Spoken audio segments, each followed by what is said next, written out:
Price of Fear. Brought to you by Vincent Price. Hello there. You might be aware that as an actor, I've become associated almost entirely with what are known as horror movies. Personally, I don't think that description is quite adequate. I prefer to think of them purely and simply as fantasies, because they are, you know. They just couldn't happen, however vivid your imagination might be. In fact, there are far more macabre or even horrific events happening all around us every day of our lives, but we're just not aware of them. On my travels making movies in all parts of the world, men and women from various walks of life somehow always seem to manage to seek me out and to tell me their own strange experiences, and sometimes even I've been present when some of these frightening events have actually occurred. And now here I am with an opportunity to tell you a few of these stories, sometimes horrific, sometimes with a macabre sense of humor, but always, I promise you, containing the element of fear. And I've titled them, if you'll pardon the liberty, The Price of Fear. Now, my first story, which I've called Remains to be Seen, I only heard about much later, but the details were recounted in such vivid terms by one of the principal characters involved, and I'll leave you to guess which one it was, that I almost felt that I was there. It concerns two men, neighbors, with like interests and a similar problem. Their interests were innocent enough, gardening and chess. But the problem they shared, well, was, shall we say, not quite as simple and not as easily solved. Albert? Albert, where are you? Emily Warren would hardly have omitted informing her husband, Albert, that they had recently acquired new neighbors. But at the same time, knowing Emily, she'd also probably contributed her own foregone opinion of them, either scathing, contemptuous, or both. In any event, it wasn't until some weeks after the newcomer's arrival that Albert actually became aware of them. It was a fine day in early spring, and Albert was digging in his beloved garden when the voice came to him across the low wicker fence that divided his domain from his neighbor's. Good morning. You can have a nice show there. Oh, good morning. My name's Fred Treber. We're your new neighbors. At least not new, it's just that, well, this is the first time we got round to introducing ourselves properly. A shortish, rotund figure, Fred Treber, offered his flabby pink hand. My wife, Alice, that is, did try to pay a social call on one occasion. She got no answer. Sorry about that, but we must have been out. But even as he said it, Albert knew the excuse must have sounded feeble. Emily had probably simply assessed her caller from behind the cover of the curtains and decided that social intercourse with their new neighbors was not to be encouraged. Anyway, Albert rubbed his hands on his dungarees and took Fred's hand in his own. Fred nodded towards the flower bed Albert had been tending. They're amber Goliaths, aren't they? Why, yes, they are. The number of people among Albert's acquaintances who knew anything about dahlias at all could be counted on one hand. But a man who could actually recognize a specific strain before it had even come into bloom was obviously a force to be reckoned with. Fred took in Albert's immaculately tended flower beds, the precision cut of the lawn, and then looked towards his own wilderness. Lot of work to be done here, of course. The last crowd. Still, gardening isn't everybody's cup of tea, is it? No.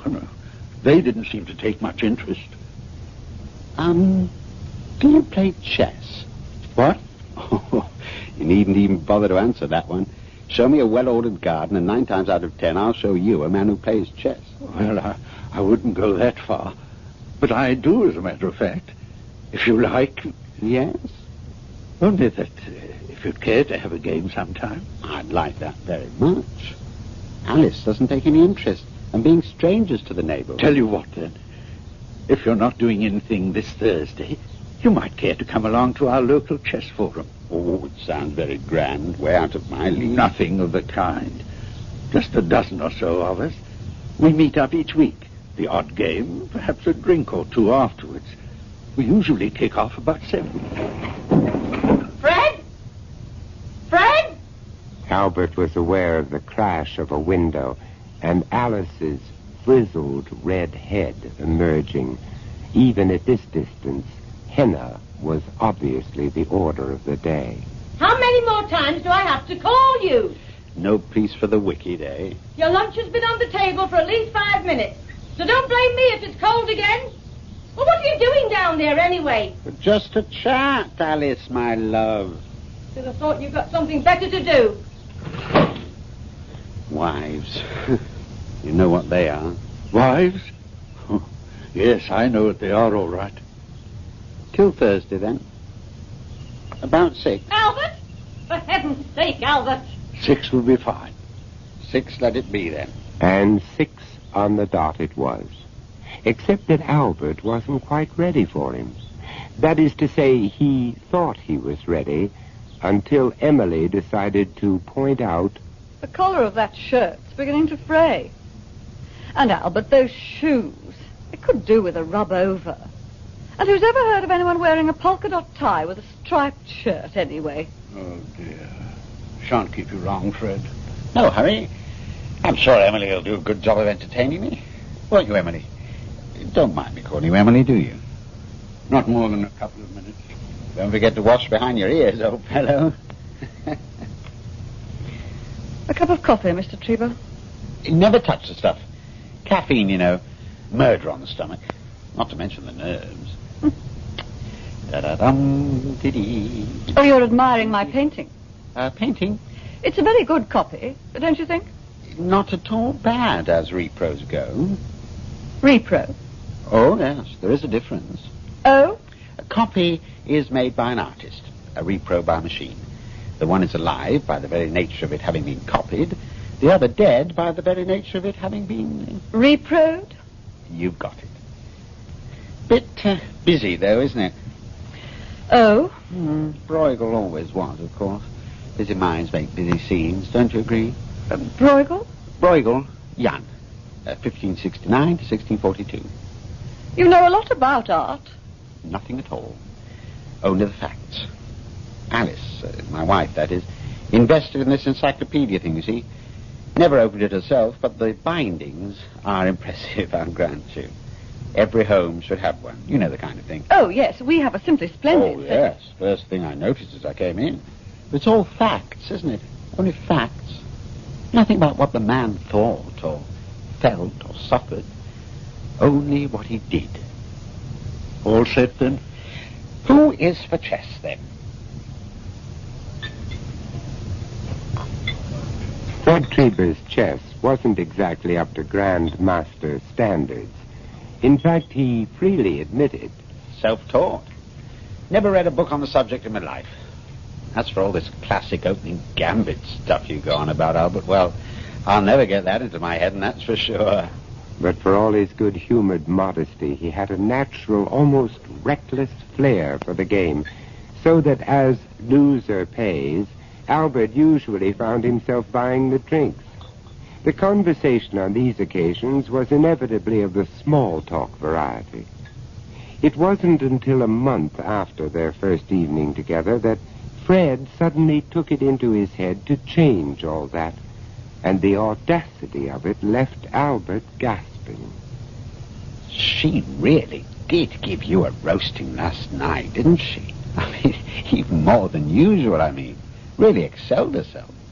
I'm sorry, I don't know what you're talking about. Of course you do. Your sweet Emily is what I'm talking about. What was it all about, anyway? Just things in general? Or did you actually commit the cardinal sin of forgetting to put the cat out? I really don't know what... But you do, our Albert. You seem to forget that apart from putting out comfortable suburban villas within spitting distance of each other, the architect must have had something going for paper-thin walls. Pour milk on your cereal, or turn to the sports page, and it's like you were doing it at our breakfast table instead of your own. I'm sorry about that. Oh, don't be. Every time your sweet Emily gives you a bawling out, I'm grateful. I wish you'd stop calling her that. Well, not so sweet Emily, then. Why should you be grateful? Why? Because my not-so-sweet Alice is so busy bending her ear trying to tune into your latest misdemeanor, it gives me a temporary respite from her own scolding tongue. How did you come to marry her in the first place, anyway? Who? Emily? Don't tell me you've got another shrew tucked away somewhere. You don't have to tell me. It just happened. We both worked for the same firm, Marshall Paper Products. I was senior accountant, and Emily... A plodding typist? How did you know? It's the classic situation, isn't it? Switch firms and you've got Alice and me to a T. Plain, quiet, subdued. Not bright, mind. Our conversation seldom went beyond the weather. I bet she only ever read the newspapers on alternate days. You're probably right. But then, well, I was getting on a bit. Always did feel there was something to be said for a marriage being an arrangement, not a romance. And so you marry them, and are surprised to find your plain, quiet, subdued woman can turn into a shrew overnight. Have another drink. I don't think we ought to. The wives will be expecting us. Which is exactly why we're going to. This time it's on me. 2 of the same, please. While they waited for their drinks, no word was spoken. And yet, out of their silence, there seemed to grow a new understanding. An understanding at once sympathetic and, to a degree, conspiratorial. They were like 2 men who had come to terms with the fact that they faced a common enemy. It was a recognition that Albert would have preferred not to acknowledge, so that when the drinks eventually arrived, he did his best to refute it. Thanks. About what you were saying, Fred. About what we were saying, Albert. We, then. Well, what? Well, things could have turned out a damn sight worse for the pair of us, you know. Well, the left on the shelf bit, you mean? We should be so lucky. All right. So we both thought we were marrying one kind of person and ended up marrying another and wishing to God we hadn't. Well, we're not exactly Gregory Peck, are we? No. I mean, it's a damn sight better than being left out in the cold altogether. Wouldn't you agree? I mean, all things considered, wouldn't you? Fred did not reply. His eyes remained averted. But Albert was disconcertingly aware of the very faintest of smiles at the corner of his lips. Damn it all, man, wouldn't you? I mean, any port in a storm, as the saying goes. Oh, all very well for mariners caught up in a storm and making a last-ditch stand, I grant you. But we don't happen to be in their exact predicament, do we, Albert? Not absolutely last-ditch, Albert. For us, there are other possibilities, other alternatives. And Fred looked up. This time their eyes held, and Albert felt a sinking feeling at the pit of his stomach. Checkmate, game, and match, he thought. And yet the real game was only about to begin.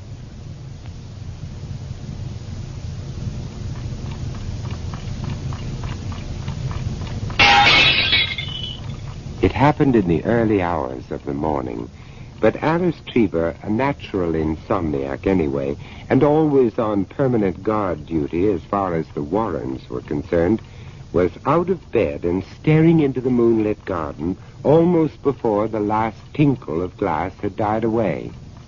Fred! Fred, will you wake up when I'm talking to you? As if there were any choice. That crash. It came from the Warrens, all right. One of their fancy French windows with the sound of it. Burglary, you mean? Use your head. Burglar would be breaking in, wouldn't he? Just customary, I believe. Well, whoever this is, it's Albert. It's him, I tell you. Fred Treba, will you get out of that bed? All right. But for heaven's sake, it must be 2 o'clock in the morning. Well? It looks like Albert, all right. Well, of course it's Albert. So?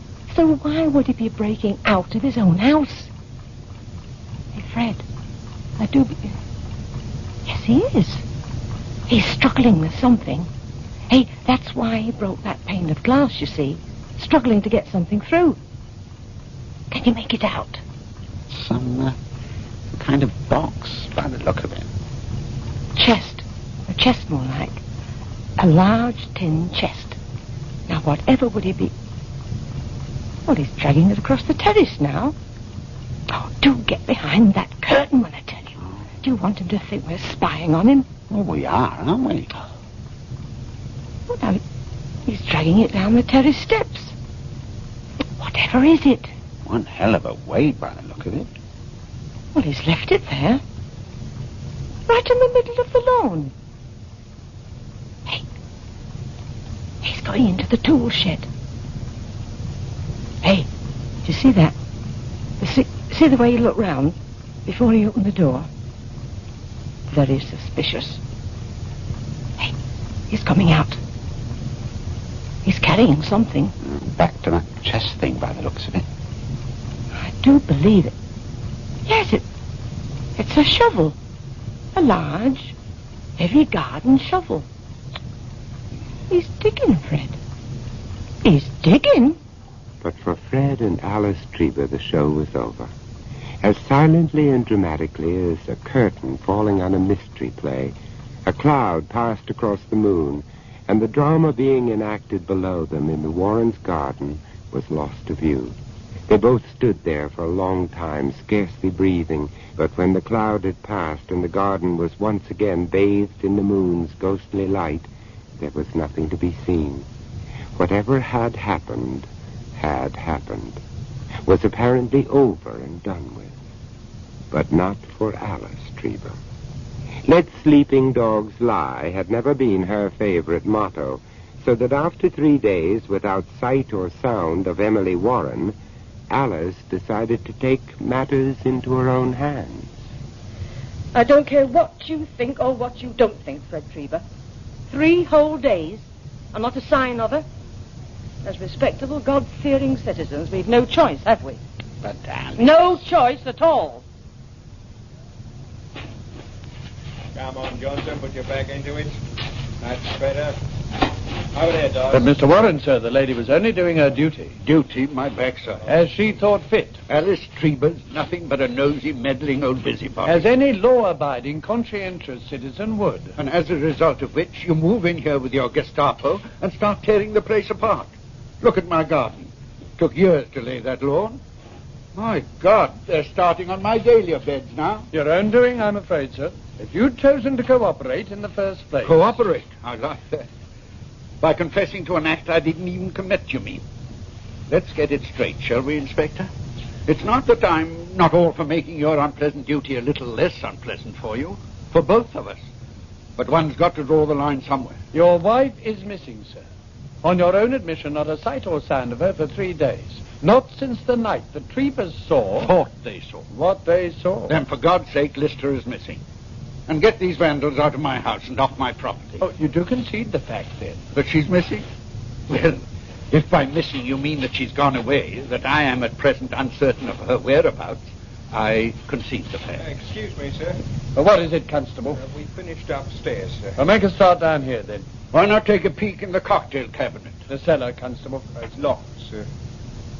The key, sir. Mr. Warren, the key.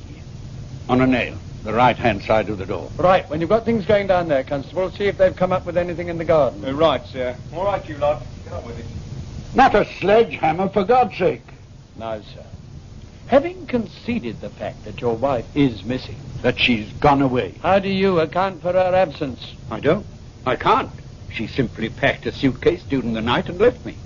You know, of course, she was very heavily insured. Fairly heavily insured. We both were, but I'm still standing here, aren't I? And that you are the sole beneficiary. It's a fairly common arrangement between husband and wife, I believe. Fairly common. And this blood stain on the carpet, sir, near the window. I've already explained. It's my own. I gashed my hand when I was replacing the broken pane. We can check that, you know. I've no doubt when you finish tearing the house apart and found nothing, you'll eventually get round to it. It's not a very expert job, sir, is it? It needed fixing in a hurry. Oh? I happen to be allergic to draughts. Draughts, sir? What, in high summer? And very susceptible at that. Sir? Yes, well, Constable? Reporting from the garden, sir, they found the trunk. Right in the centre of the lawn, more or less just where the tree burst first indicated.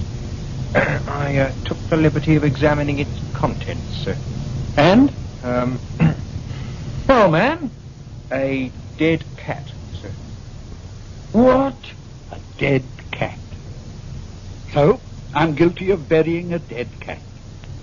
What's the penalty, Inspector? The hangman's noose? A life sentence with no options? You were very evasive, Mr. Warren. First you denied that you'd buried anything. Because I didn't think it was any of your damn business. The animal's head had been smashed in, sir. Mr. Warren? I'm not in the habit of examining dead cats. All right. If you must know, I happen to be allergic to cats as well. The cat was your wife's? Is that significant? It might be. It's my theory, sir, that after you killed your wife, you then killed the cat. Fascinating. And why should I do that?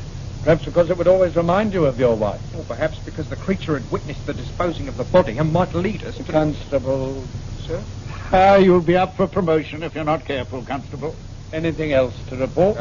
Not a thing, sir. Covered everything, the house, top to bottom, garden, end to end. I see. In that case, we'd better call it a day. Well, we'll naturally be along to make good any damage, Mr. Warren. Thoughtful of you. But that still doesn't mean I'm convinced. That you'll be hearing from my solicitor? You should be. Sorry, Inspector. Didn't mean to interrupt. Oh, yes, Mr. Trevor. Well, what is it now? Just, a sudden thought. Mr. Warren also has a little place at Lakeside Park. Oh, Fred. Pretty spot surrounded by scrub and woodland. And just recently, Mr. Warren mentioned he was laying a lawn. I thought it might... Of some significance. Oh, now, look. Not my lawn. It might indeed, Mr. Trevor. Constable, get the men together. Right, sir. Mr. Warren, I have the distinct feeling you'll be hearing from us again. Good day, sir. Good day. Did I say something wrong, Robert? Fred Trevor. I'll never play chess with you again. That very night, if Alice Trevor hadn't been snoring her head off due to a somewhat potent sleeping draught added to her nightly cup of drinking chocolate, she might have seen the two men crossing her lawn and that of her neighbors. Between them, they carried a somewhat bulky load wrapped in a tarpaulin. The men in question were her own husband, Fred, absent by default, and the highly suspect Albert Warren. The bundle between them, the earthly remains of the much-missed Emily. Arriving at his own house, Albert let them in by the side door, and from there through the kitchen and down the steps that led to his cellar. Where's the ruddy tongue? The police have left your cellar looking like a battlefield. Good idea. Hiding her over at your place, Fred. Smart thinking. But you're sure Alice didn't suspect anything? Not a chance. Never goes down into the cellar on account of the spiders, you see. Let's have her over here, then. That's it. Nice of the police to leave this hole.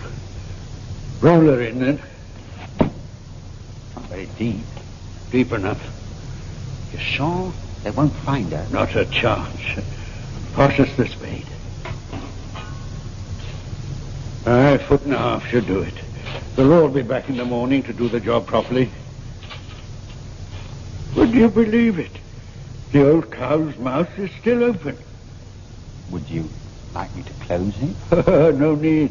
Let's just fill it for her, shall we? Funny to think, a year from now, my Alice will be going the same way. We do have to wait a full year, I suppose. It's what we agreed. What we agreed. That should do it. Checkmate, game, and match, eh? Albert, Fred? one thing. Out with it, then. You didn't really mean what you said about never playing chess with me again, did you? At the time, took a lot of work, that loan out at Lakeside, you know. But now... Well, we're partners, aren't we? I'll set up the board, shall I, Albert? Why not? Albert followed Fred up the cellar steps.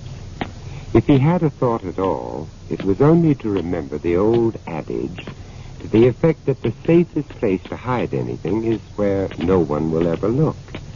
And the second safest place? Where they've looked already. When Albert reached the top of the steps, he switched off the light. He never looked back.